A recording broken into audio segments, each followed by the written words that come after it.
Hello, everyone, and welcome back to Chilling Nights.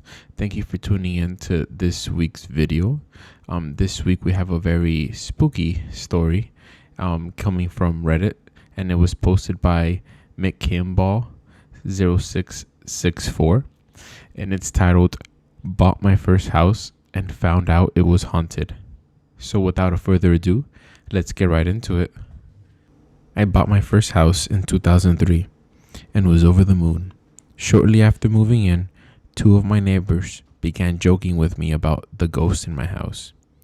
Well, I thought they were joking, so I just played along and pretending I had seen one and it was no big deal. Well, as time went on that summer, I met more and more of my neighbors, and they all brought up the same topic. Finally, an elderly woman on the block who was quite kind and friendly told me the story after I had asked her. I knew she wasn't going to screw with my head, which is why I asked in the first place. Turned out the previous owner purchased the home and never lived there because she said it was haunted. Sounds in the night of footsteps and sobbing and glimpses of a man sitting in the kitchen covered in blood. One of my neighbors helped with the renovations of the house and said that he was putting up drywall when he felt something lift up his dreadlocks.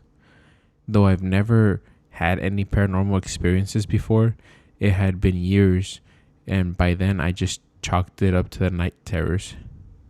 One day, I went to a small neighborhood video store to rent a movie. I had to fill out a form with my demographic data and then my credit card info.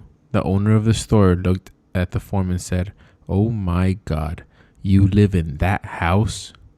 I asked her what she meant, and she explained that her former employee had committed suicide in my house. She came to the house as soon as she'd heard, but the house had been taped off by police as a potential crime scene.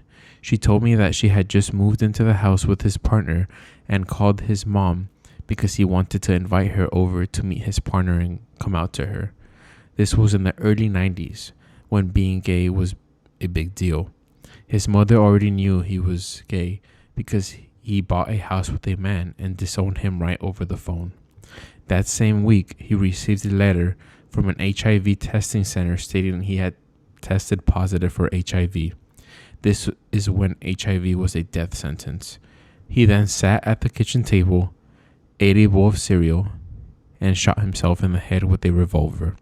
Since then, she has had multiple paranormal experiences in the store, with videos flying off shelves and even levitating off shelves. The most I had experienced is sounds at night, sounds of Cheerios being poured into a bowl.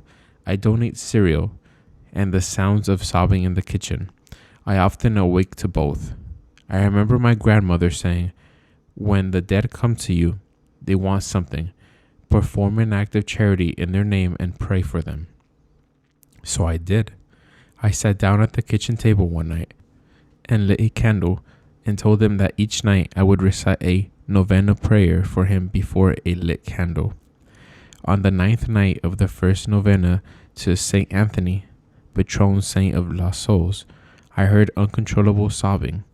I felt a strong presence of grief and despair, and the sound of hyperventilating breathing as though someone could not catch their breath.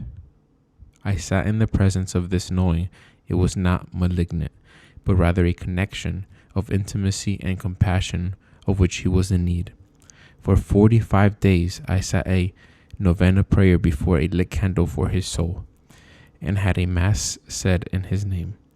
A few times I had awakened to feel his presence, standing over my bed, but I knew it was not a malignant presence. This still happens from time to time, but less and less frequently. So thank you everyone for tuning into this week's video. That was a relatively short story, but I hope all of you enjoyed it. And I wanted to take the opportunity to let all of you guys know that I appreciate you guys tuning in and subscribing to the channel. It means the world.